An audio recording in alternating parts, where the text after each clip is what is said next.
સ્વચ્છતા હી સેવા 2025 સ્વચ્છોત્સવ અંતર્ગત ડભોઈ નગરપાલિકા દ્વારા યોગ શિબિર અને સફાઈ ઝુંબેશ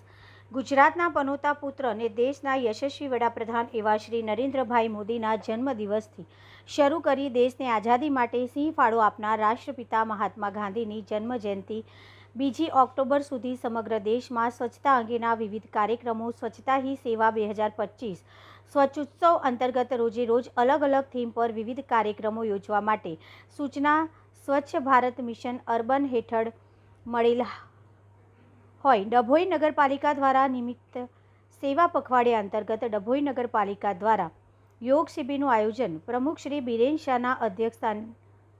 લેવા પટેલવાડી ડભોઈ ખાતે કરવામાં આવ્યું હતું। ત્યારબાદ નગરજનોને સ્વચ્છતાનો સંદેશ આપવા નગરના જાહેર જગ્યાએ કચરાની સાફ સફાઈ કરવામાં આવી હતી।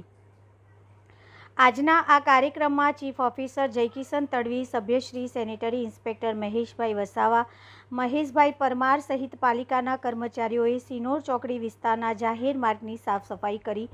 સ્વચ્છતાનો સંદેશો આપ્યો હતો। ઉલ્લેખનીય છે કે સ્વચ્છતા હી સેવા પખવાડિયાનું આયોજન કરવામાં આવ્યું છે। આ 15 દિવસના અભિયાન દરમિયાન દેશભરના સામાજિક, સાંસ્કૃતિક અને જનકલ્યાણને લગતા વિવિધ કાર્યક્રમો યોજાશે, જે અંતર્ગત ડભોઈ નગરપાલિકા દ્વારા વિવિધ કાર્યક્રમો યોજાયા હતા। આજરોજ યોજાયેલા યોગ તથા સફાઈ અભિયાનમાં મોટી સંખ્યામાં નગરજનો સાથે નગરપાલિકાના કર્મચારીઓ ઉત્સાહભેર જોડાયા હતા અને નગરને સ્વચ્છ અને સુંદર તથા સ્વસ્થ ડભોઈના નિર્માણ માટે હાકલ કરી હતી। 17 સપ્ટેમ્બર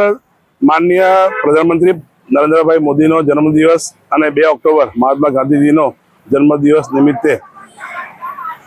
પૂરા દેશમાં સેવા પખવાડિયું એટલે કે સ્વચ્છતા ઝુંબેશનો પ્રોગ્રામ ચાલી રહ્યો હોય ત્યારે એના અનુસંધાને ડભોઈ નગરપાલિકા પણ આ કાર્યક્રમો કરી રહી છે, જેમાં આજે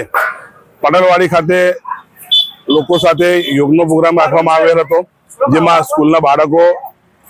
નગરજનો અને કર્મચારીઓ સાથે યોગ કરવામાં આવ્યો હતો। ત્યારબાદ જાહેર જગ્યા પર સ્વચ્છતાનો પ્રોગ્રામ રાખવામાં આવ્યો હતો, જેમાં કર્મચારીઓ,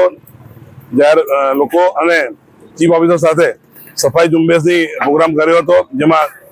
કચરોને લઈને બધું સાફ કરીને સ્વચ્છ ભારતનું મિશન અમે આગળ ધપાવ્યું હતું। ડભોઈ નગર સ્વચ્છની આગળ વધે એ પ્રમાણેની કટિબદ્ધતા બી અમે બતાવી હતી।